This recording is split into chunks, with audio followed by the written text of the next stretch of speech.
getting hit multiple times coming out of that bike section. More drivers coming to blows.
Well, hello and good afternoon, everybody. Welcome back here to Slow Motion Broadcasting, and welcome back to the Spec Racer Ford Weekend Warriors. This is round number 5 of this season, coming to you today from Jerez. My name is Ron Maunz. Alongside me in the commentary booth is Charles Boshell. Guido Marzucchi is our producer for today's broadcast. Well, Charles, this is the first of, I believe, 3 times throughout this Weekend Warriors season across all 3 of our leagues that we will be running here at Jerez. It's a track that just does not get a lot of use here in this sim, the host of some absolutely fantastic and some other controversial moments when Formula 1 used to run back here, but overall, this is a track that these drivers are really having to learn on the fly. It just does not get a lot of use here in iRacing. Yeah, it really doesn't. Thanks for the welcome there, Ron. And yeah, it is new to iRacing. It's only been here for a few seasons. It doesn't get a lot of use, but it is it's one of those classic Spanish tracks that's, primarily I would say MotoGP, but we'll run Formula 1 as you mentioned. And we've had some, I've had some interesting races here with my race team, some multi-class racing, and it's it's a bit of an outlier track. It's kind of strange. It doesn't quite flow, say, as Barcelona does. It's more of lots of straight lines and 90s and 180s. So it's going to make for some very interesting strategy here with these Spec Racer cars today. Yeah, this is going to be, I think the word of the day will certainly be intriguing because we don't really know what to expect heading into this race. Frankly, these drivers don't really know what to expect heading into this race. Over the past couple of weeks, we've been kind of asking these racers what their thoughts are heading off here to Jerez. And the usual answer that we have gotten across, whether it be yesterday when I was asking people about the upcoming race for the Formula Vs at Jerez in 1 week's time, or whether it was last week when we were asking these SRF drivers about their thoughts for today's race, everyone basically said, I don't know, I've never been there. Jerez is still behind that paywall here in iRacing, so not really seeing these drivers have the faintest idea as to what to expect heading into this race. It's just such a giant curveball. I personally think it's good to have some curveballs every now and then, really keep these drivers on their toes, but at the same time, it can be a little bit frustrating having to learn a completely new track. Yeah, you can't run Watkins and Road Atlanta every week. Sometimes you've got to throw some interesting things out here, and we've done our share here at Weekend Warriors. I want to say Osher and Muskogan to name a couple that are that we run fairly regularly. Actually, that we would not normally run a lot of with other ones. But let's talk about the keys to today's race. For me, I think there's going to be lots of drafting, obviously. Like I said, lots of straightaways of various lengths. So the car should get some good draft opportunities to make some passes. That might keep the pack tightened up just a little more than we would expect at a new racetrack. Secondly, lots of tricky corners. Like I said, 90s and 180s, not a lot of camber in these corners to give you some help through. So you're going to end up washing out, and there's lots of big gravel traps on the outside because this is an F1 grade track. You're going to have lots of gravel to keep you off the wall, so shouldn't have any major incidents, but you'll have a lot of cars that are slow in some sections. And then finally, it's fairly narrow as far as tracks go, so not like was said, three wide is not really advisable here. You can do it briefly, but that you're not going to want to go into any of these corners 3 wide because you're not going to come out 3 wide. So that's just the nature of this track, and you're just got to kind of deal with it and try and get your passes done in those straightaways with the draft's help, and get clear before the braking zones, or otherwise you're going to invite trouble. Yeah, it's going to be a challenging one for these drivers for sure. One of the last races here in the first half of Season 3 of 2025 have had a good season to keep it going. And with that being said, let's take a quick gander at those championship points before we head off into the dying stages here of this qualifying session. You can see in Spec 1, Felix Samoas is your current points leader. He's had a pretty good season to keep it going up to this point off the back of 2 straight wins. He leads the points by 23 over Marco Pinero in P2. Eric Luke in 3rd, Kane Lasky in 4th. It'll be Jason Green slotted in P5. The top 4 all within that 300 points bracket there, and Jason Green just a teeny tiny bit out of it. Here's how it looks in Spec 2, where I say this knowing fully well that the man that allows me to put food on my tables at the top. Nobody's really had a great season in Spec 2 up to this point. Everybody's had their fair share of difficulties, their fair share of falling anvils, but Josh Wilkie, your current championship points leader right now, 235 is the points tally that he has presently. Andrew Love slotted in P2, Dirk Braun in 3rd, Ian Gibson in 4th, with Peterson Rocha rounding out to your top 5 in Spec 2. And now here's Masters, where Antonio Reese is at the top. Now it should be noted that Antonio not going to be here for this race. Asked him about his thoughts heading off into next week's FV race, and he said, I'm just going to take these races off because I don't have that track, which, fair enough, I can't necessarily blame him. But he's slotted in the lead in Masters presently. 312 is 314, I should say, is a current tally that he has. Numbers clearly not my strong suit today. Jeff Fritcher at 289, Tom Bradwell in 3rd at 235, Adam Bradshaw and Brad Cathcart round out your top 5, 1 point separating the both of them there, rounding out your top 5 in the Masters category. So that's how it looks when it comes to the championship championship point situation. And, I ran the numbers. And when I say I ran the numbers, I mean, I just basically did the numbers in my head and tried to go through in my own head and try and figure out the amount of times I've done a broadcast of a race at Jerez. I think thus far this year, which bearing in mind, I think it's my 225th broadcast or something ridiculous like that thus far this year. This is my first show of this year at Jerez. And I think this is my third show at Jerez, period, in my entire broadcasting career. That right there shows you how little use this track gets, which is going to give us a lot of intrigue in this 40-minute race that lies ahead. Yeah, I think with my team, I might have done a broadcast here earlier this year. I think one last year. So yeah, I'm not once again not been here quite a lot either. But we're going to get our onboard lap here with Cloud Valve Company's own Eric Luke, currently sitting P8 in qualifying as we head down the run into turn one. Nice 90-degree right-hand corner, a little bit uphill. So you're going to have to navigate that. Got some good exit there. Good line working through as we work our way down into turn two. Another 90-degree that kind of wraps around and kind of flows out. This is only real flowy parts of this racetrack is this section 2, 3, and 4. 4 nice 40, 60-degree corner or something like that. It's not. It's pretty open. So it's more of a kink than it is a corner. As we work our way down here into 5, it's a double apex right, 5 and 6. Nice long run down this straightaway. Lots of drafting going to get done here. Lots of passing going to get done. We want to get that done late, but before you get into the braking zone, you want to get that pass finished off.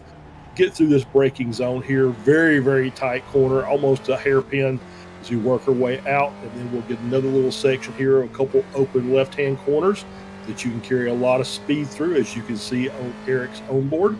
And he's going to get this. This one's a little bit tighter than the last one and a little bit longer, and just kind of work our way through and carry the speed. Coming down into the final few corners here, a nice right-hander, 90 degrees, followed by another one.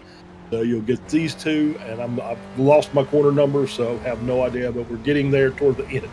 as we're working our way down another open right-hand corner. Really have a tendency here to just carry too much speed through this section, and you end up over in that gravel trap, so you have to be very careful there. Then the final corner, very, very tight left-hander that kind of has a little bit of camber involved, but then starts into the uphill run back down the front straight to finish the lap. Yeah, 13 turns in all around this racetrack. And I will say one realization that I did make after the Formula Ford broadcast loading into the session here for the Spec Racer Fords today. We are running on the Moto layout here, so the motorcycle configuration, which does not use the center chicane on the back end of the racetrack. I have said this, and I will continue to say it for as long as I'm broadcasting races here at Jerez. That center chicane is an abomination to the man's name. So very happy that we were running on the Moto layout, the quick run to the line at the end of all of this, as quick as you can get with the final turn being a hairpin. But the checkered flag at now in this qualifying session, Felix Samoas is your current provisional pole sitter. Brandon Roseborough set to join Felix on that front row right now. Here's Mr. Joshua Wilkie, your current Spec 2 points leader, rounding his way through that pit entry there. That hairpin on the inside, it feels oh so strange to drive around. It's a mix of flat and banked. I feel like we're probably going to see at least one driver spin on the pit entry there. And the pit exit, not much better as well. You blend in on the outside of turn number 1, which can work out well in some cases, but can also work out badly if there's a whole lot of marbles there on the outside, as we can see the gravel built up on the outside of certain parts of this track as well. The old school runoff area. Probably going to turn parts of this track into a rally special stage, but still going to be a race of challenge, a race of intrigue. If you had $1 for every single time we said intrigue during this broadcast, you'd probably be making more money than us are making on this broadcast. Terrible grammar there. I apologize to anyone who wants to burn me at the stake for that terrible grammar. Jason Green about to cross the line here, currently slotted P5 in this qualifying session as he heads towards the line. Is it an improvement? It is an improvement. A 152.126 jumps up to third. Yeah, good lap by Jason. Pop up a couple positions, and as we have Felix Samoas there on pole, 53.9. And I did not hear what you said, Guido. I'm very sorry about that. Oh, Did I say a 52? I well, think I he's said a already told 52 there. Ron has already said that he's not good with numbers today, so you're just going to cut him some slack there, Guido. Oh yeah, So that's that's the 14 bajillion time I've had a mistake like that today. yeah, and I'm just going to kind of emphasize a point there that because I've had at least a couple of races here that pit entry is a bit tricky. More so because you're going to be late on the brakes and you've got to get the car slowed down because it's not a straight in pit. So you got to actually make a turn there to get into that apex, as you see here with Yangshi Lin making his way through and just taking a little too much speed over in the grass. I'm not sure if that's a penalty or not. I'm sure we'll figure that out as the race goes on. But it is a tricky one, and you can get caught up in somebody's brake markers if you're kind of leaning toward trying to make a run down that straight to make a pass on that hairpin. The pit entry car will absolutely mess your day up. And then, once again, the outside pit exits, the outside of turn one, you kind of blend in as cars are coming through the apex. Will be naturally floating to the outside, and that might cause some potential issues as well.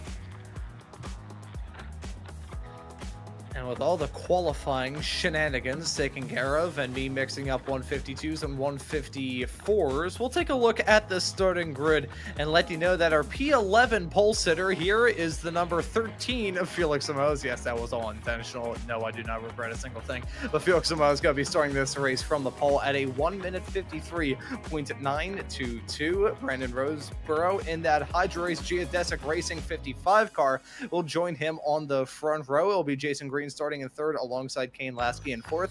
Marco Panero in fifth alongside Dirk Braun grabbing the Spec 2 pole position. He'll start this race in sixth. It'll be Eric Luke in seventh alongside Christian Kabanka in P8. Should be noted that Eric Luke and Cloud Valve, the sponsor of today's broadcast here are the Spec Racer 40 Weekend Warriors on Slow Motion Broadcasting today. Yanshi Lin will start this race in ninth with Joshua Justice rounding out your top 10. Yeah, Jim Brewster's going to take Masters pole starting in P11. Scott Russell on the outside of row 6 in 12th. As we roll on, Tom Gradwell will start in 13th. Phil Berry starts in 14th. Leonard Geese will start in 15th. Dan Whitsack down in P16. Brad Cathcart starting in 17th.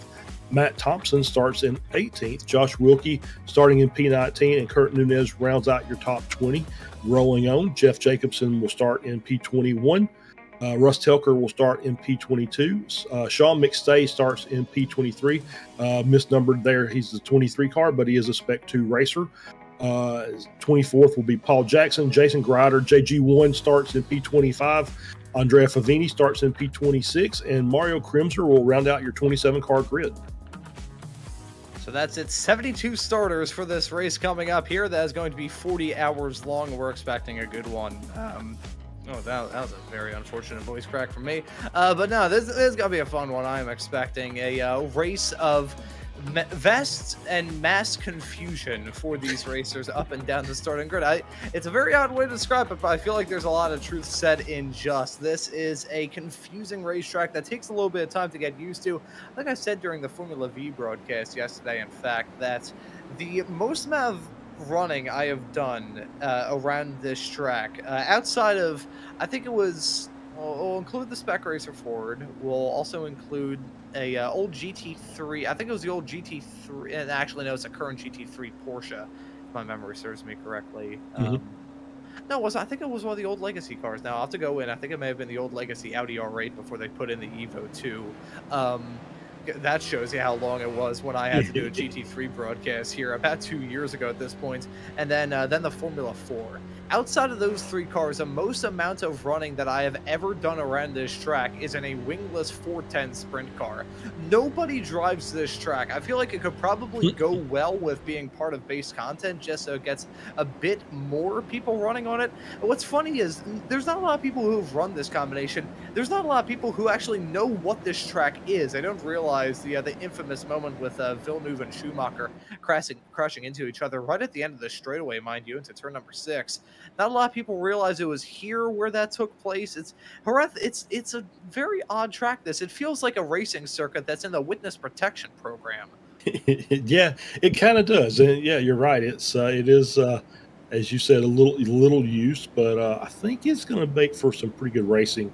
Um, we'll see. I think what we're going to see early on is I don't think we'll see a lot of crashes. I do think we'll see a lot of cars off in the grass and the gravel, just trying to get the feel for this track under race conditions as they're working their first few laps, getting the tires up to the proper temps and getting the brakes warmed up. You'll see a lot of cars running wide, probably into the gravel, struggling to make the corners until everybody gets settled in and we start getting the draft working, and then you'll start seeing some passes being made, or at least some passes being attempted. We'll see how that all plays out. But yeah, it's one of those that we'll kind of play it as it goes along, and I think everybody, including us, get a little better as the race goes. Yeah, we'll be able to memorize these corners. We'll be able to memorize all of the names. Probably not, because I feel like if I try pronouncing some of the names around this track, I will end up getting put on like live stream fails or something like that over on Reddit. Quickly on the qualifying report, though, talking about the other pole sitters in each of our class. It's pole number 1 for Felix Samoas thus far this season in Spec 1. Spec 2, it's Dirk Braun from the pole in P6. 1 spot back of his previous Spec 2 pole, the Red Bull Ring, and Jim Brewster getting his first pole position of this season in Masters. So that's how it's looking at the present moment when it comes to all of those classes. But with everything taken care of, with qualifying in our rearview mirror, we can now look ahead to this 40-minute long race we have coming up here this evening at Jerez. That pace car has come down pit lane, the field now in the hands of our pole sitter Felix Samoas as a green flag is out and the drivers are on their way. A good start from Samoas, another good start from Roseborough. He may feel some pressure for Payne Lasky right behind. Let's see as they head their way down into turn number 1. Looks like they'll remain single file throughout most of the top 5 side by side. A little bit farther in the back, that's Scott Russell going side by side with Jim Brewster as they head their way down into turn number 2. Michelin turn, and although these cars are not running Michelin tires, they will be screaming in agony heading off through the next few corners that follow turn 3 into turn number 4. Skating around this track, those front tires begging for a break, but they won't get it in turn number 5 here a few moments from now. Another good braking zone. You may want to go for a move on this uphill, then downhill chicane. It's not going to end out well. It's a turn, not a chicane, as that's a driver getting turned a little bit farther in the back. Some chicanery going on down into 5. Yeah, it looks like Cathcart was the guy, the loser there, as he's down 10 positions, so falling all the way to the back of the grid. So he'll have a little bit of work to do to make up some time. But I think that one of these, as this line kind of stretches a little bit more, I think he'll be able to run some quick laps back there, provided he's got a good rhythm and probably manage to catch back up before it's all said and done. But excuse me. As you can see, the field's already single file pretty much from the beginning to the end, as we're still working lap 1 here. Still negotiating the first lap of this race, heading their way down into turn number 11 right now. You can see that terrible, awful, no good, very bad chicane on the inside. We're skipping through that as we head our way through the final few turns. That's turn number 12. One of the last corners around this racetrack, running smooth, running strong, down into turn 13. Another heavy braking zone, a good opportunity to overtake, especially on the final lap of this race. I think we may see some lunges there throughout the entirety of this race. That's a slide there coming out of the turn, but at the front of the field, Samoa still continues to lead with the front 3 of Samoa's, Roseborough, and Lasky kind of breaking away into their own little pack. Yeah, it's still, there's probably 6 deep. That second pack's already kind of caught back up as we're on board here with Brad Cathcart. I think we may have a little incident there, as the replay had glitched out for me, but for judging from Guido's voice, it was not a good thing. So we're gonna get another replay here. That's the 777 car. That's Mr. Wilkie. That's the 260 car of Telker. Ooh, whoa, rough in there, and that's one of the most narrow gravel traps on the track. And he just basically high-sided it as he tried to catch the car, overcorrected, and just slammed it into the outside wall. Yeah, and Kane Lasky now trying to get a move done on Brennan Roseborough, heading off through turn number 6, now to 7 and 8. So needs to get this move done with authority, and he will back out of it. Roseborough remaining in second. That was a huge hit, though, for for not Brad Cathcart, my apologies, Russ Telker, heading off through the final few turns at the end of that first lap. And the first incident we saw was involving Josh Wilkie and Brad Cathcart. That was a driver that we saw skidding his way down into turn number 5, contact being made. Not the, I was going to say not the brightest move there, but again, I need to remind myself of who actually pays my bills. Felix That's right. is still running at the front of this. I say all that knowing fully well that I could probably say I've made many jokes about the country of Canada and how Josh has a closet full of maple syrup, and he's still somehow kept me on board here at Slow Motion Broadcasting. That man is an absolute saint because he lets me get away with murder on these shows. But we nearly saw murder coming out of the final hairpin side by side with Jim Brewster and Tom Gradwell. That's a battle for the Masters win at the present moment, but they are not alone at all. You got Phil Berry, Scott Russell. That's a move from Leonard Geesh trying to honk his way up into another spot down into turn number 1. Marco Pinero dropping down a little bit as well as there's some swapping going on a little bit farther out in front, but side by side still down into turn number 2. That's Leonard Geesh and Scott Russell battling tooth and nail on a slide there from Scott Russell. Dan Witzak nearly runs into the side of him. I think we may have also seen Kurt Nunez get a piece of that action as well. Jeff Jacobson involved. Big moment as they had their way out of turn number 2, but they got away with one there for sure. Yeah, I think you're right. And Scott was just offline. He'd been kind of pushed offline from the car on the inside and got out onto that curb, and that curb was not kind to him, and he kind of lost the rear bit as he got back on throttle and might have had some help getting it collected from the car of Kurt Nunez. But everything's done and over with. Looks like all the cars are in pretty decent shape. Scott may have a little bit of damage on that right rear. But I don't think it's going to hurt him too bad as he's just a little bit off the pace and falling down the order as we're back here looking at the battle between Matt Thompson and Andrea Favini, Josh Wilkie, and Jeff Jacobson. Josh taking it to the inside there. Nice and tight line through that corner. Is he going to be able to get this move done? He did indeed. So good move by Josh there. And I just add on, yeah, he pays my salary too. But I think Josh, if he makes a bad move, he'll be the first to tell you that he made a bad move. So, once he gets a chance to review it, he'll come back and say, okay, yeah, I probably deserved a penalty if that's what happens. So 6 cars up at the front, still nose to tail, starting to get a little gap there back to Dirk Braun in 7th. Oh no, we could have a system for Josh to potentially clean up his act out there on the road, so to speak. Yeah, I could just say, hey, every single time you have a moment on the air, whenever we're doing a broadcast, I'll say a word that I cannot say on the air usually. So that'll clean him up a little bit as he tries to clean my mouth out with soap. That's Russ Telker with a spin down to turn number 6. And he had some more drama a couple of corners later, as that's a moment. I believe that was heading through turn number 9, unless I'm very much mistaken. The tires quite overheated on that car. I think he decided to tow back to pit lane and call it a day. So Russ Telker, the first retiree from this race, 4 laps in. Yep. So tough day for Russ as we're going to get a view here of Mario Krimzer making his way down through. This is like turn 9. Yeah, just way too much speed there, and that's just not really having the track memorized in your head. Just maybe forgetting where he was on the track, carried way too much speed through there, straight into the gravel trap, and then a little kiss to the wall. But he should be able to get that car righted and back out onto the track. So that's a quick little off-track moment, nothing too terrible there. At the front of the field, we got a 6-car pack at the present moment, a 6-pack of Spec Racer Fords. Roseboro in front of Felix Samoza, in front of Kane Lasky, in front of Jason Green, in front of Marco Pinero, who's in front of Christian Kabanka. About a 1.4 second gap between Kabanka and Dirk Braun right now.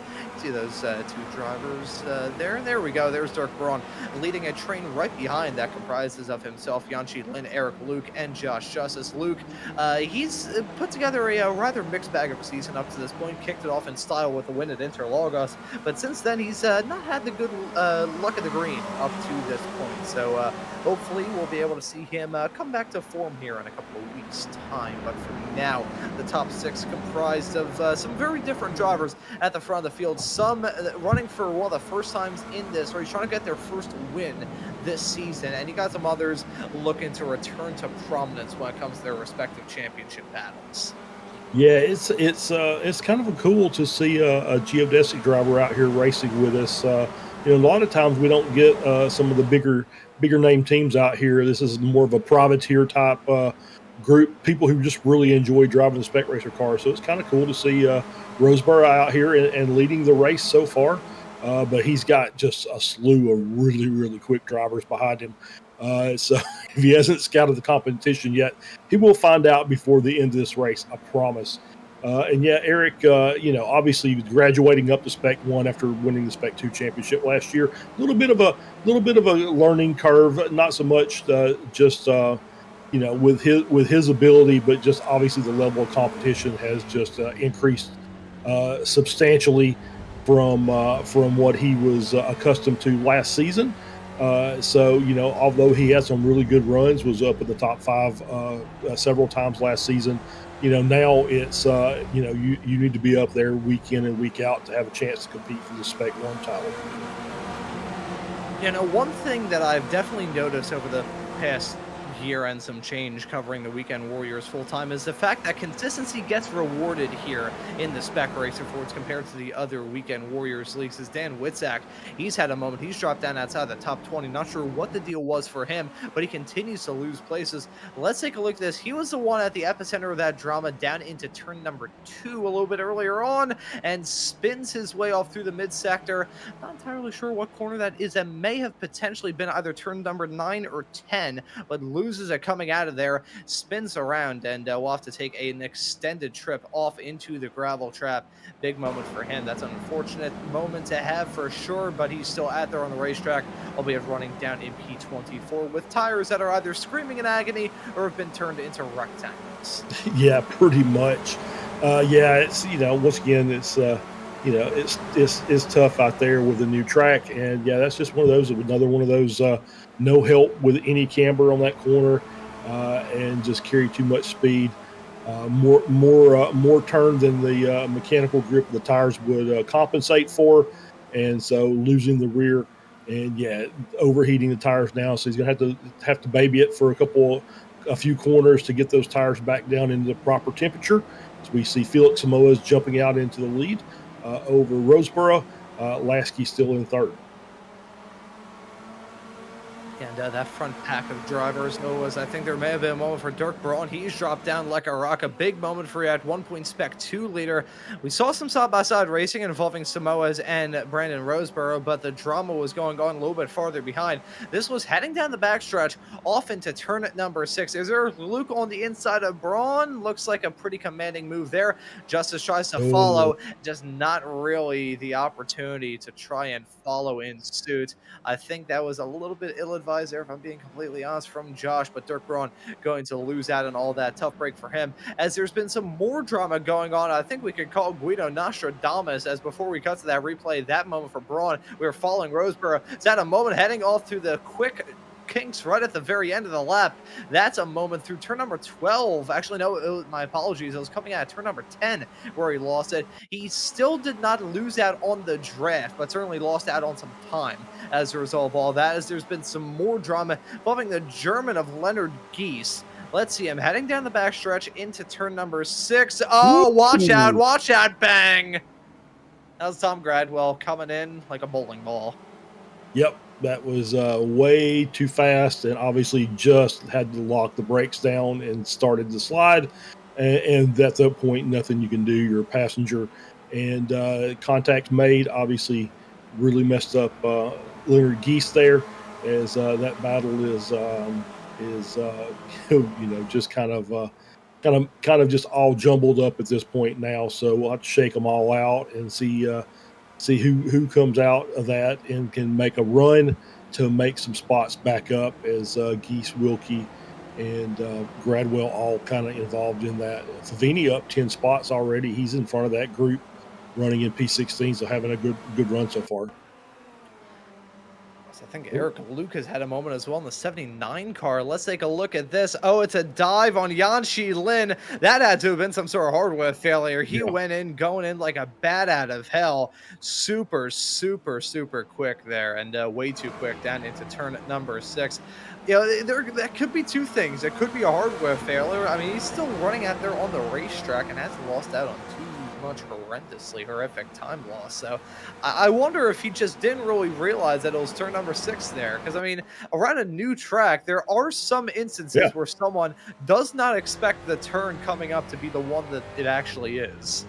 that's exactly right. You get in the heat of battle and you're basically in this draft pack, and you're not really you're paying attention to the car in front more than you're paying attention to your position on track, and that's something we'll probably see more of as we see Crimser going a little wide there again and getting back on board as Kabanka is now into the pit. So early pit stop for Kabanka. Yeah, so Christian Gabanka, the first driver to come down pit lane, rather fascinating to see that he is joined in the pits by Brad Cathcart. So not alone in this early call to come down pit lane for Christian Gabanka. Believe he is already out of his pit box and rolling down pit lane. 15.17 seconds down in the pit stall for Kabanka. He's going to exit out right behind Dan Witzak, slotted in 22nd right now, which I wonder if that will be the good spot to be in. He'll still have the draft assistance heading down some of the flat out sections of this track, but outside of that, he is still potentially going to be at the risk of maybe getting held up a teeny tiny bit. There's a move from Lasky on Samoas down to turn number 6, though we're going to see Samoas go for the move back on him heading through the turn, but nope, they remain line of stern. But I wonder if that'll work out well for Kabanka, that early call to pit. Yeah, it's an interesting strategy, and it kind of makes sense because this is one of those with lots of braking zones that you can get runs on these straightaways and get a good draft, pass some cars, late break them into the corner. Obviously, very talented driver in Kabanka. So but there's a couple of spots here that you can get caught up behind a slower car that's going to hold you up. So it's just going to be, I think it's going to be a little racing luck needed to get him through as he's here there in P20. So he'll be working up, but he's got 8-second gap up in front of him to Jeff Jacobson. So he's got some good clean track. So he can run some really quick laps, and we got Yangshi Lin in the pits this time by. So we'll see if Kabanka can work his way up and shave a few seconds off running by himself. And it's sort of similar to what we saw in that Formula Ford race a little bit earlier on today here on Slow Motion Broadcasting at Road Atlanta. We got drivers going for some split strategies. We have seen 3, now 4 drivers to come down pit lane as Jan Shi Lin has been joined by Tom Gradwell. He's also being joined by Dan Witzak. I think the early call to pit may end up being the strategy of choice here. One thing that I like to see in these Spec Racer Ford races, which is different than the Formula Fords, you get to see these racers run completely different strategies. When it comes to those FFs, there's a certain formula that you have to run when it comes to the pit stops, and some drivers certainly run that very, very well. Here in the Spec Racer Fords, you can pretty much throw a lot at the wall. I mean, within reason, you're not going to be able to win a race with like a 3-stop strategy where you come in at the end of lap 1, come in midway through the race, and then come in on the final lap. That's not really going to work out well for you. But if you have that one stop and it's not horrendous slow, you can make a pit strategy work rather well here. So we'll just have to see how it all shakes out. We'll say Yanshi Lin had a very, very short stop. 12.8 seconds down in his pit stall and 44.8 down pit lane entirely. He is right on the tail of Christian Gabanka, but that is a very short pit stop. I wonder if Yanshi will be able to make it on gas or whether or not we may have an early nominee for the Thompson Trophy. That I think he's probably an early nominee, but Yangshi obviously a SCCA runoffs winner in multiple cars. So I'm kind of feeling he knows how to set the pits up as we see Russell coming through the grass there, getting the car rejoined back safely. That was out of turn 10 as well, so yeah, it's I would say I'd give Yangshi the benefit of the doubt. Also, it's kind of like Jason Green sitting there in fourth, not really putting any pressure on the cars in front, willing to ride around. This feels like a good fuel-saving strategy being employed by Jason, and he's one of the best at it. So we'll see if that works in his favor coming on later in the race. Yeah, we'll just have to wait and see if that is the good strategy to roll with, as side by side between Josh Wilkie and Leonard Geeson to turn number 1. Got Jeff Jacobson right behind off the back of a win last time out at Lime Rock Park. So let's see. We may have a swaparoo here in the not too far off future. There Ooh. we go. That was Wilkie trying to wheel it on the inside through turn number 2. That could have ended in tears, but thankfully they keep it rolling, keep it single file through turn number 3. And now Wilkie may try and poke out to get a move done here into turn number 5. Let's just wait and see the dive into the turn. Nope, he keeps it going in a straight line. Eric Luke and Josh Justice also having a swaparoo. Those drivers who have not had fantastic starts to this race, both with moments into turn number 6, incidentally. They are running nose to tail as it stands presently in P6 and P7. Josh Wilkie and Leonard Geese still continue to swap at the front of the field. We've got 5-car pack that we've got our eyes on at the present moment. Some dust getting kicked up in the air through 9 and 10. The back-to-back corners right towards the end of this lap are absolutely torturous for the tires. We don't usually think of tire life being too much of a factor here in these Spec Racer Forward races. It's Leonard Geese understeering big time off through turn number 8, but with 132-degree Fahrenheit track temperatures. Oh, Wilkie!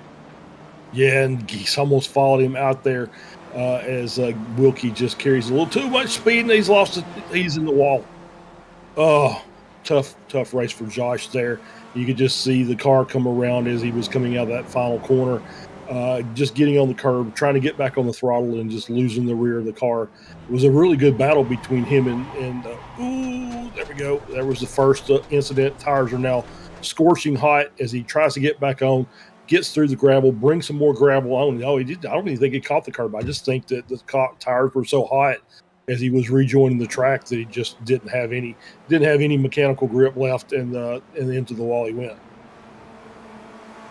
An unfortunate moment there for Josh as he headed his way off through the final sector. You can see how much turn number 10 is coated in gravel. We'll get to see that here in a couple of moments' time as we're officially halfway through this race. Kane Lasky and Samoa's battle hard for the race lead into turn number 6. Looks like it'll be Lasky remaining in that spot in the Flower Power car, looking to power his way to a victory here today. And let's see if he'll be able to get the job done. I just realized there was a joke that popped into my head, but I am not going to say it. But Kane Lasky running strong at the present moment and still trying to hold on to the race lead as it's really close up in the front. We've got some heavy hitters in this pack as well. Look at 2nd to 4th. Felix Samoas, Marco Pinero, and Jason Green.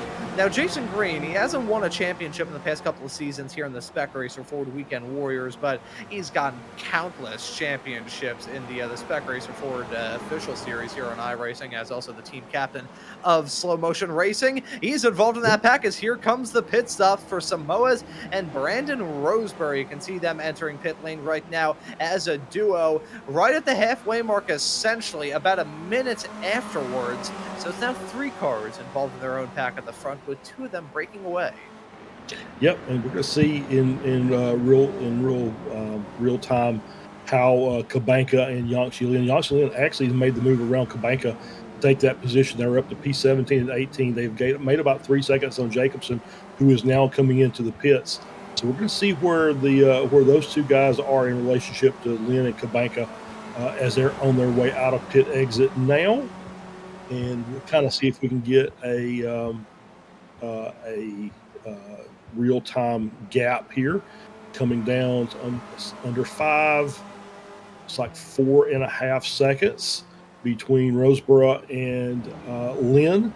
So then, as Roseboro works his way around Geese and gets that position to move up to P14, Samoa's in 13th. So about 4-second gap back to Lynn. Lynn's going to have the benefit of being able to draft off Geese as they get a little bit closer. But Lynn and Kabanka have still a little bit of work to do to get back up to that front pack. And Kane Lasky briefly blinking in and out of existence. As much as his car looks like it would be a very firm fit there, I don't think Kane Lasky wants to send himself back to Woodstock. So he's still running strong at the race lead, hoping that we won't have a blink out for him again. Look at the gravel heading off through there. Holy cow, that looks like I'm not really sure the best way I could describe it. It looks like there was a bag of flour that got thrown onto the racetrack and got ran over about 16,000 times. The gravel all around certain parts of this track. And look at that wiggle there from Jason Green, the front nose of that car, darting around like a madman through the turn. Marco Pinero nearly trying to pull off a bump and run on Kane Lasky. All three of them stay out for another lap. That's a rather interesting strategy point to keep track of. Side note, when it comes to all that, I'll hold off on that side note as here comes a move from Pinero on Lasky into turn number 1. Booking he's through into the race lead. I don't think Kane Lasky will fight that one too hard. These drivers playing that game of executed perfectly. The leapfrog, Matt Thompson, makes that call to come down pit lane. But talking about the pit stops here, Felix Simoes and Brandon Roseborough have been able to exit out with, I think it would work out to be about a 5-ish second gap between themselves and the pack of Yanchi, Lin, and Krisha Kabanka. Now, Yanchi, I still have a feeling that he is either struggling badly to save enough fuel to make it to the end of this race, or there's just not a single hope in hell of him making it to the end, and he will have to come in for another time. But either way, for those drivers that made that super early call to come down pit lane, strategy not really working out in their favor. They are a little bit farther back, and we'll have to hope for either some sort of moment involving Simoes and Roseborough, or for them to pick up an extra 50 horsepower. Maybe the nitrous kits will finally kick in. Maybe so. Yeah, it's still got about 15 minutes left to go in the race, and we still have some pit stops left. So if some of these cars that are in the lead come out in between them, that'll obviously kind of bridge that gap between Kabanka and Lynn and Roseborough. Obviously, they've got Kabanka now taking that position over from Lynn, so they're doing a little leapfrogging. They're about 3 seconds behind Geese, so they are starting to close on them on Geese. They'll be able to get a draft off him as well.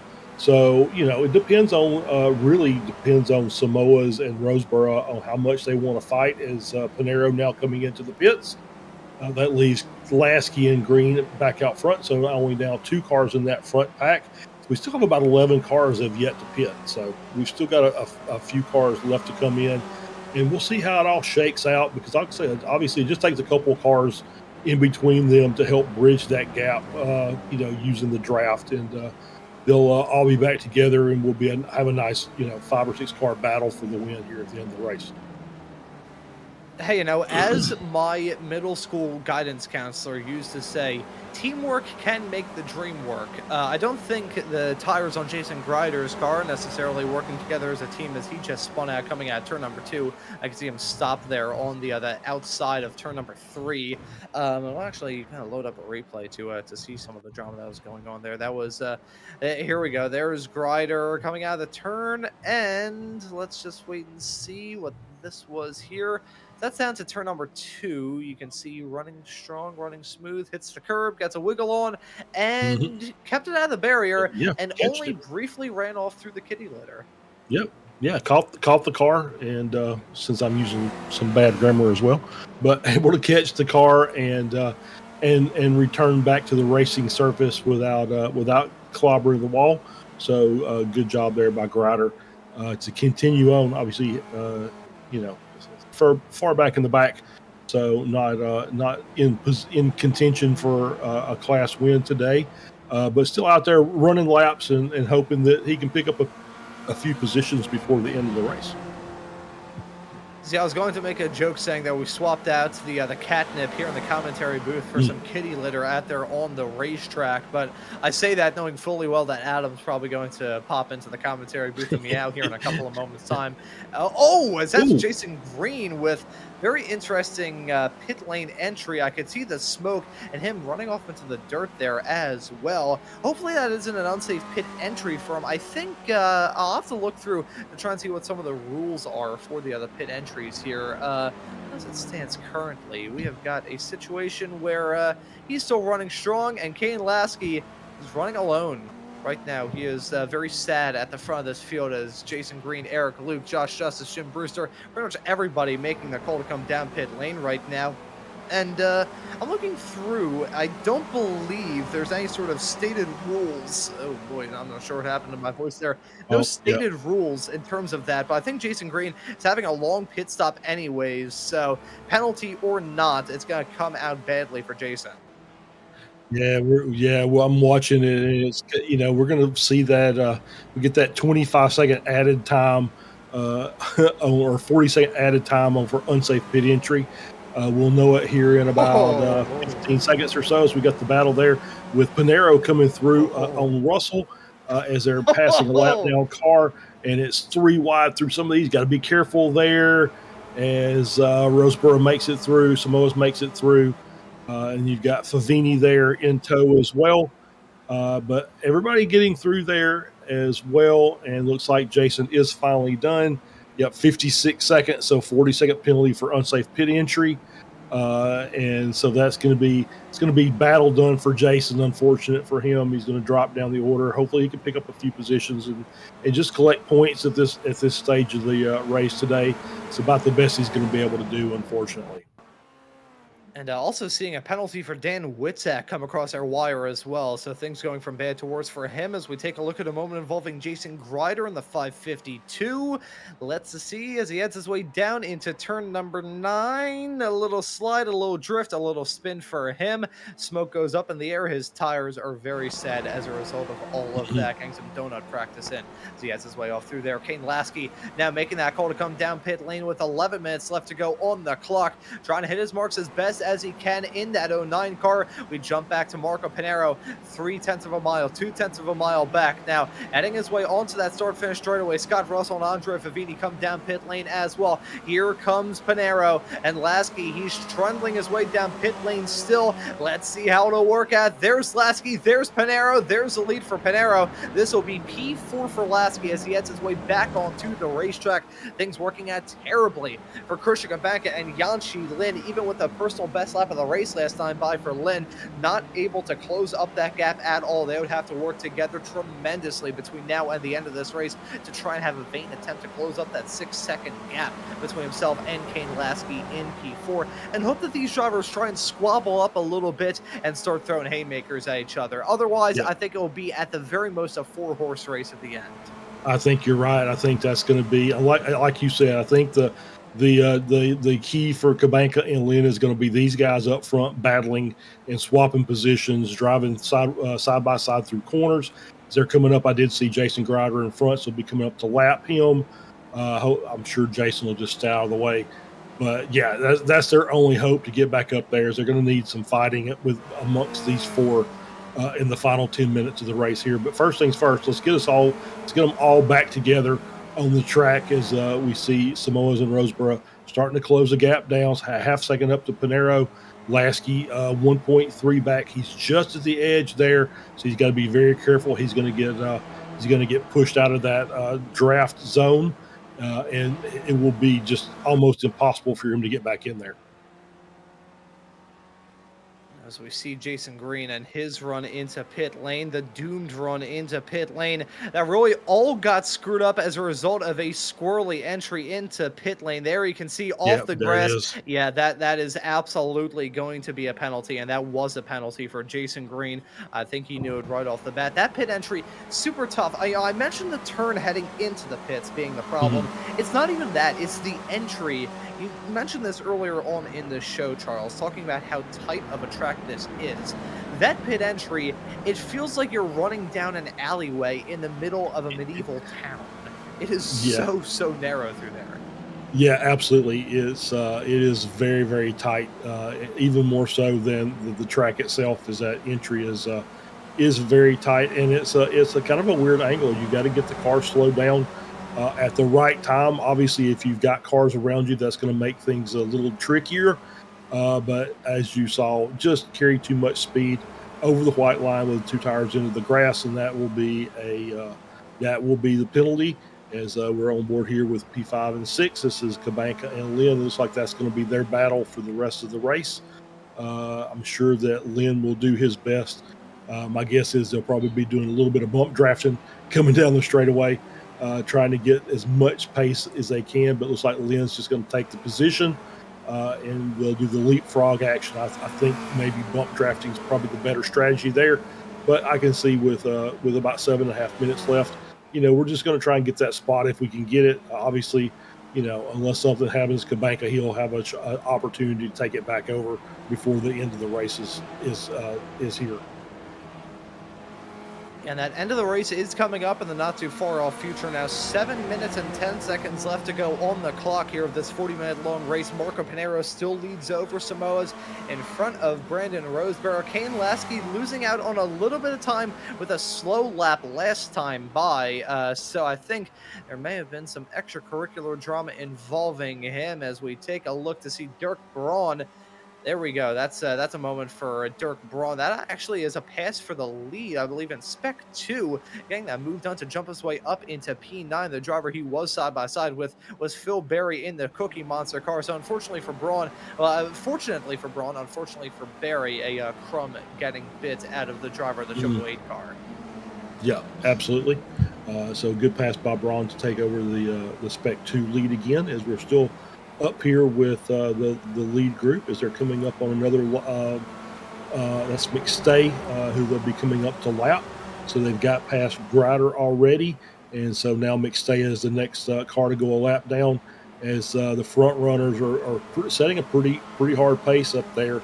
They're only about 2 or 3 tenths off the fastest lap of the race, so they're really pushing it, trying, as you see Pinheiro with a defensive move into the grass, trying to make that block on Samoas. And we've already seen these cars, these two drivers, battling very, very hard during the course of this season, and looks like that's going to continue tonight. But once again, that's going to be it's going to allow Lasky to get back in there, and potentially Kubanka and Lynn as well. So they got to be very careful. They don't do a lot of battling. For very many corners, or else those cars behind make up time very, very quickly. These drivers are going to give me a panic attack at the end of this race. That or a heart attack, either way. If I do have one, these drivers will have to pay for my medical bills, which, it being the fact I'm in the United States, would be an arm, a leg, and their entire life savings. Marco Pinheiro, Samoas, and Brandon Roseborough are all running nose to tail. Got lap traffic a little bit farther up the road. That's the 23 car. Sean McStay staying in front of these racers as he headed his way all through the final few corners. They finally get him dispatched up into the hairpin at turn number 13. 5 minutes now left to go on the clock. It'll be 3 to go here at the line, with Marco Pinheiro in the race lead, Felix Samoas in P2, and Brandon Roseborough running at the podium runners as it stands presently. And you brought up a fantastic point there, Charles. Things have occasionally started to flare up a bit between Marco Pinheiro and Felix Samoas, flashing our minds back to that insane finish that we had a matter of only 2 weeks ago at the Hungaro ring, where it was a move from Marco Pinheiro, and good sportsmanship, fantastic sportsmanship from Pinheiro, it must be said, to give up the race lead, and something that even Felix Samoas wasn't necessarily expecting there. But I think what we're going to see right now is these racers really start to turn up the wick as we get to the end of this race, as we got company here in the broadcast booth. Hello, Mr. Joshua Wilkie. Welcome in. How's it going, guys? It's going pretty good. We got a side-by-side fight right now with Brandon Roseborough and Felix Samoas for the race lead as it stands right now. So I think you've come in at the right time. I say race lead, it's for second place. It's close enough to the race lead that I'm going to count it in my book. But, we've got some good stuff going on all throughout this field. Even popped up a little screen share so you can take a look at the perspective of how we're seeing this race here, Josh. Yeah, it's definitely tough out there, Ron. This is a place you definitely want to practice at a bunch. It's got the 3D curbs too, so you can really upset the car if you're in the wrong orientation. If you try to just kind of hop over the edge, that sawtooth will get you. Definitely got me today. I needed to practice a little more, but the guys and gals out there just ripping today. It's not an easy track, so lots of props to those guys out there who are able to keep it together, man. Because I sure couldn't. Yeah, I think we won't raise what happened a little bit earlier on in this race. We'll just say nice to see you out there on the racetrack. Samoas making that call to come down pit lane. Here he comes from the race lead. That is a dramatic twist and turn here at the end. He's got to be out of gas, and looking at his pit lane time, 13 seconds on his previous pit stop. So Samoas just must have had not enough to make it to the end of this race. But that's not very good news for Brandon Roseborough as well, as he spent even less time down pit lane. Pinheiro did as well. Looking through as well, he hasn't stopped his pit stall. Looking through right now, is it a drive-through there? It's a drive-through penalty. It's a drive-through penalty for incident points. So he never stopped in the box. So just to drive through, obviously the contact that he had with Pinero earlier in the race was enough to sit him over the edge. So that's going to drop him out of contention for the race win as well. Drops him down to P6. He's back there behind Yangshi Lin and Christian Kabanka with a 4-second gap, and now we've got a battle between Roseboro and Pinero for the lead.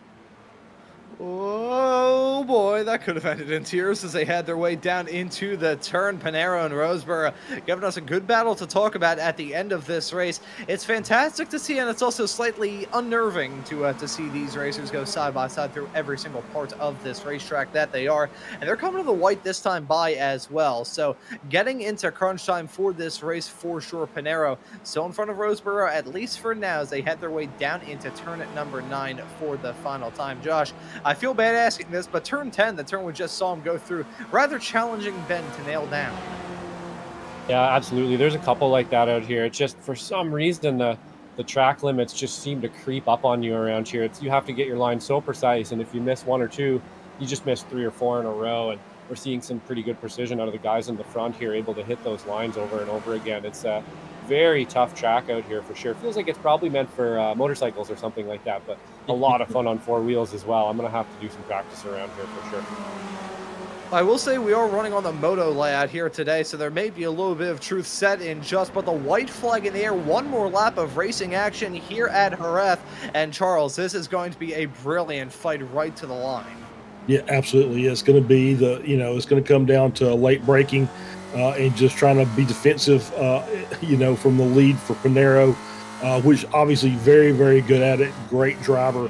Then we've got Roseboro, who's kind of maybe an unknown quantity, so don't really know what he's going to do since he's not been out here with the rest of this group very often. And they've got to be careful, though, because Lasky's just kind of back there lurking a little bit. It won't take much for those guys to get into a battle that Lasky can just sneak in and maybe pick off a position toward the end there, as we see Pinero with the defensive line going under the corner, and then contact between those two cars. Oh no! Contact being made on a big slide there from Roseboro as he headed his way down into turn number 6.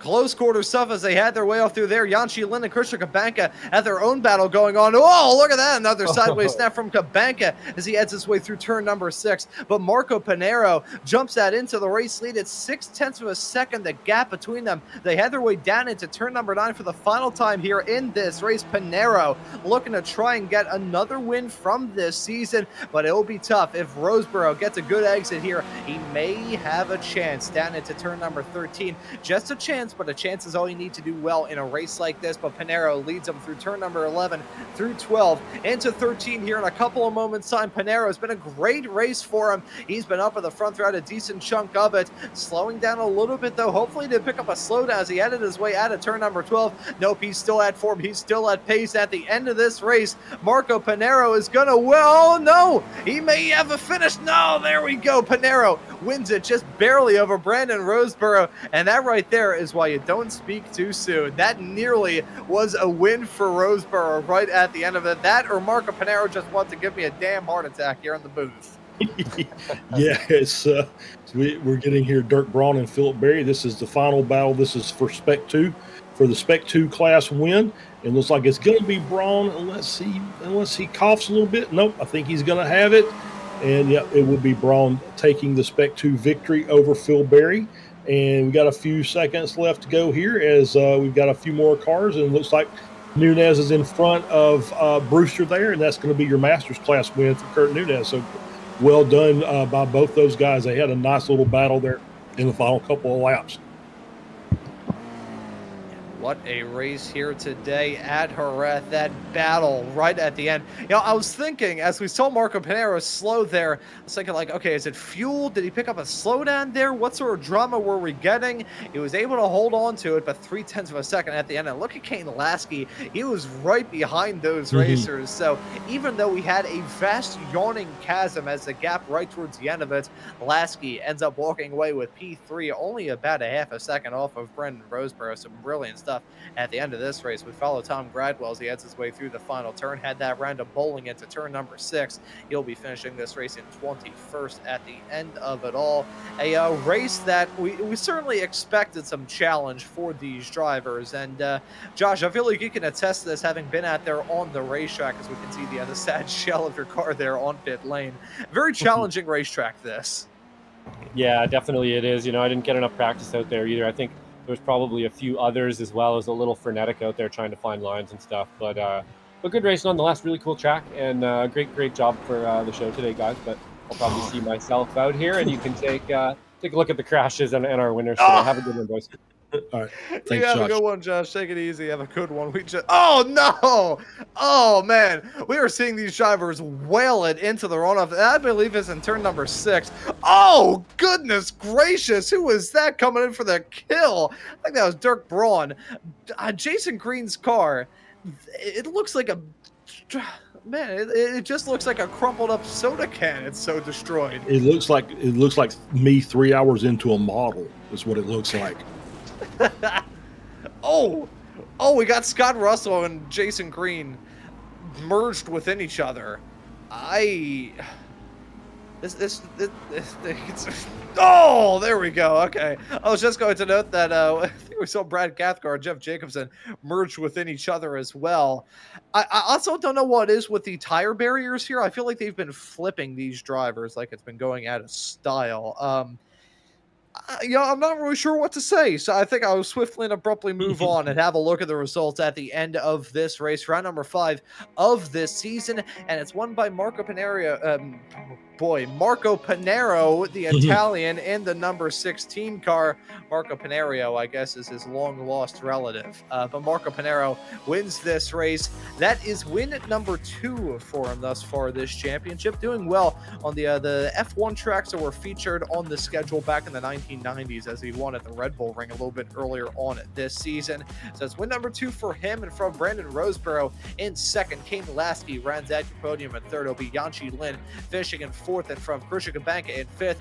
Felix Samoas, after a heartbreaking drive-through right at the end, will be classed in sixth. Eric Luke in seventh. Josh Justice in eighth. Dirk Braun in ninth, winning it in Spec 2, with Phil Berry rounding out your top 10. Yep, Andrea Favini finishes in 11th. Scott Russell in 12th. Kurt Nunez takes Masters Class win in 13th. Jim Brewster Masters P2 in 14th. Matt Thompson rounds out your podium for Spec 2 in P15. Jason Green in 16th after the penalty. Leonard Geese finishing in 17th. We roll on through. Jeff Jacobson finishing in 18th. Brad Cathcart rounds out your Masters podium in 19th. Dan Witzak finishes in 20th. Tom Gradwell in 21st. Paul Jackson finished in 22nd. Sean McStay finishes in 23. Car 23 in 23. Jason Grider finishing in 24th. Josh Wilkie, the aforementioned Josh Wilkie, came in to talk to us after his very disappointing race, finishing 25th. Mario Krimzer finishing in 26th. And Russ Telker rounding out your 27 car finishing order. And so those are your results at the end of this race. A rather odd one, to be sure. First time I've ever seen the Spec Racer Fords run here at Jerez, but hey, some good racing from start to finish, it must be said. Had some good crashing at the end of it there as well, but your race winner at the end of it all is Marco Panero. Looks like we have, at least for the moment, one driver up there in the interview waiting area. So, Charles, I will give you the opportunity to have a chat with our Masters winner and our P number 13 finisher at the end of today, Kurt Nunez. Yeah, let's bring Kurt in here and have a chat with him. Haven't talked to him in a while. Kurt, congratulations on the Masters Class victory. Kind of a new track for us, and so looks like we had some guys that maybe needed a few more laps of practice. How was it for you out there? Really tough. This is a new track, and I was just struggling. And Jim was ahead of me most of the race. Lucked out and caught him. And man, he's a hard-headed racer. I was having a heck of a time getting mine. Yeah, he's the nicest guy you ever want to meet off the track, but on the track he'll battle you, tooth and nail. So you kind of mentioned it as kind of a new track for us, but overall I think it has the potential to be pretty good. I think especially if you're one who really enjoys the draft aspects of these racetracks, I think this, once everybody got settled in, I think it turned out to be a pretty decent race. Yeah, it was. I mean, I didn't get the best qual, but once I got settled in, the race is really slippery. The track was very hot. So I made a few mistakes and started falling back behind, but I made it up in the pits and I caught up to Jim, and then we had a really hard last 3 laps. Absolutely. So let's see. Hang on. I had this pulled up. I was going to ask about next week's track, which is Laguna Seca. So double feature for the Weekend Warriors there at Laguna Seca next week. Obviously, I think that's a much more much more well-known track, and but still lots of good opportunities for battles there. Yeah, that's a really fun track. I live in California. It's a local track for me, but I never do well on that, but I'm going to do my best next week. There you go, Kurt. Well, congratulations today, and we'll let you give any thanks or shout-outs before you go. Yeah, just thanks to you guys for broadcasting this. It's really fun, and now I get to go watch me on the big screen, and I'm looking forward to that. Thank you very much, guys. Yes, sir. Take care. Thanks. Thank you, everybody. And that right there is Kurt Nunez, your Masters winner at the end of this race. And I'm going to drag in to have a quick little chat with us. Kane Lasky here in the broadcast booth. Kane, welcome into the commentary booth. Well done on the P3 here in the Spec Racer for today. How about you talk us through that race? Yeah. It was a good race. I was in it till the end. I basically took safe fuel because I ran out of gas at the Hungaro ring, like pushing the fuel, and I dropped from 4th to 7th, so I didn't want to repeat that mistake, and basically I took a lap too much fuel. The race was 1 lap less, and that put me just out of the draft when I came out of the pits, and then I made 2 small mistakes trying to get into the draft, locked up the tires, and but I can't complain about the P3, but it would have been a little more fun if I could have gotten to the battle in the front. Also a pretty wild race here at Jerez. Pretty hot track conditions as well on a unknown track for pretty much everybody up and down the grid. I want to ask you about the challenges that were faced in this race here today. Yeah, I think ultimately you just needed to not make a mistake, because with the track the way it was, you could just make one small mistake in any corner, and that could be 3 or 4 tenths, and if the guys that are in the draft don't make any moves, you will lose the draft. So my strategy was a little different today. I actually wanted to get in the front and lead, so I felt like being out in front with a clear track would be less chance of making any mistakes. And yeah, more or less we all played pretty nice, and I don't know why everybody else like short pitted so much, but the end I think I had really clean laps, and a good in and out lap just took like 3 tenths too much fuel, and that's like a little over 1.5 seconds, I think. And certainly this track, I guess, like the challenges actually are coming into the last sector. It's really easy to make a mistake there and like loop the car, and both of the hairpins could be very tricky, like getting off the gas and onto the gas, like loading the weight front to rear. So in general, it was just today to hit your marks and not be too aggressive.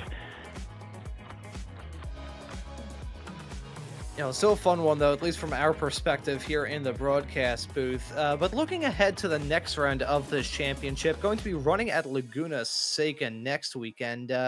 What are your thoughts heading off to that race in 1 week's time? It's a fun track to drive in general. Like, that's a survival track. Generally, mistakes at Laguna mean you're off the track and into the wall and your race is over.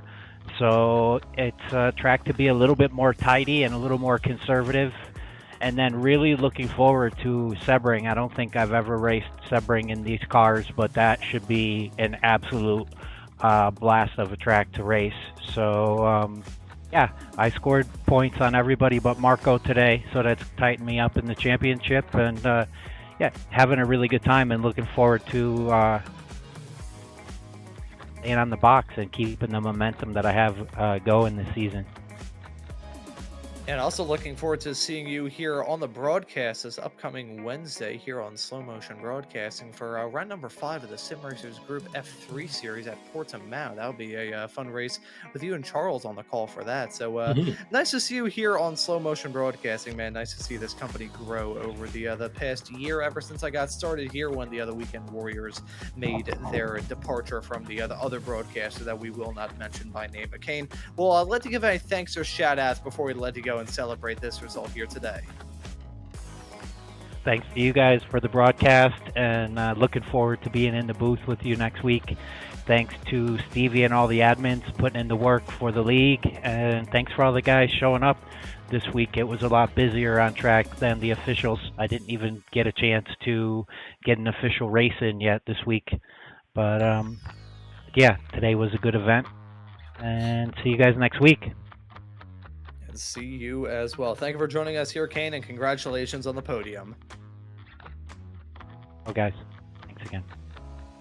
And that right there was Kane last year, P3 finisher at the end of this race. And we also have Jim Brewster up there in the broadcast booth. I don't think I mentioned him at all throughout that show, but he did finish at P11. Charles, you want to have a quick little chat with Jim? Let's have a chat with Jim. I always like talking with Jim. Bring him in here. Jim, so P2 in the Masters Class Day. We kind of heard Kurt's side of the story, that he was able to track you down and then had a good battle with you. So talk about it from your half.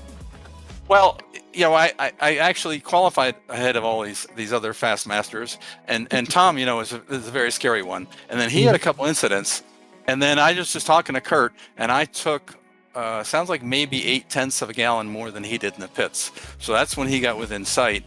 And we were pretty even, except he was killing me into that last corner. He was getting me on the brakes there. I was going up to 5th, and he just said he was only going up to 4th, and that might have helped. But anyway, it was a great battle. We had a lot of fun. These Weekend Warriors, most.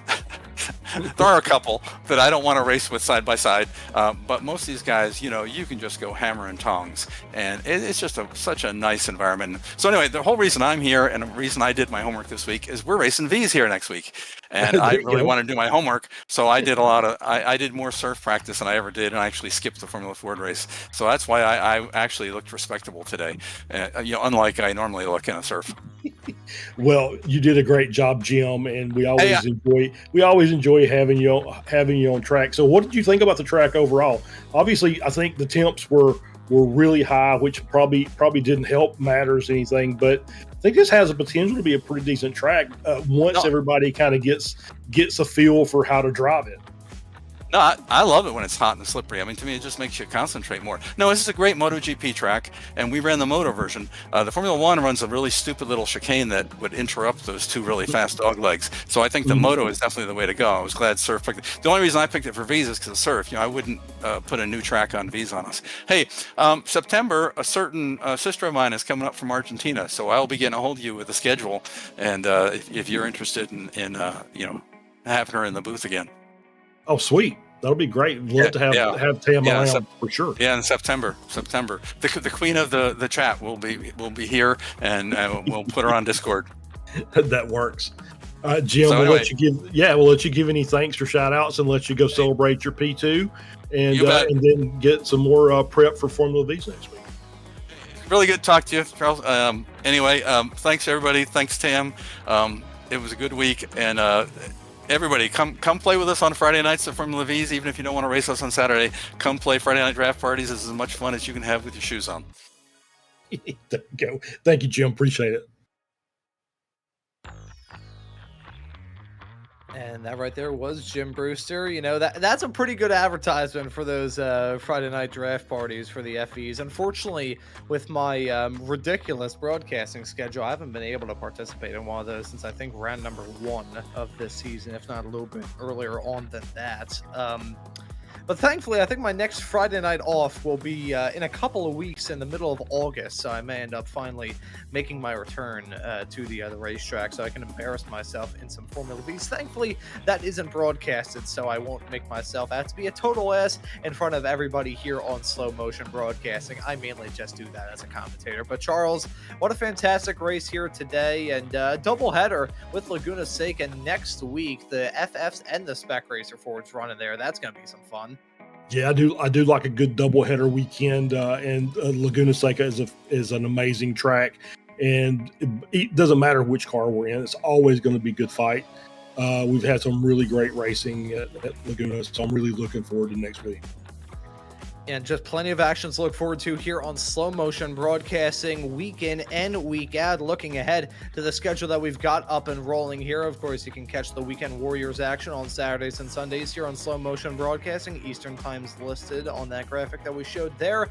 Later on today, we've got the action from XSLR running at Mount Panorama. That'll be the final race of Season 9 of XSLR Sim Racers Group. We'll have the action from F4s running at the Indianapolis Motor Speedway Road Course, and the F3s running at Portimao. You'll be able to hear Charles and Kane Lasky on the call for that, incidentally. Next week, of course, we'll have the SRS running at Laguna Seca. The same can be said about the Formula Fords. The Formula Vs will be running here at Jerez. And next week, for week number 6 of Ron's Race Nights, I can bring you the action from the Skip Barber Race Series at Interlagos.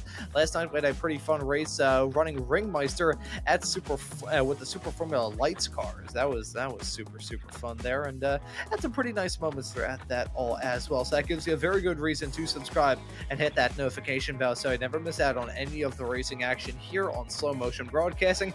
But as for this broadcast here today for week number 5 of the Spec Racer Forward Weekend Warriors Season 3 of 2025, that will do it. So for myself, Ron Maunz, Charles Boshell joining me in the commentary booth, and Guido Marzucchi doing a wonderful job working off the cameras and the graphics in the virtual production hauler, I say thank you all so very much for tuning into this broadcast here on Slow Motion Broadcasting today, and we hope to see you all wherever it is in the not too distant future.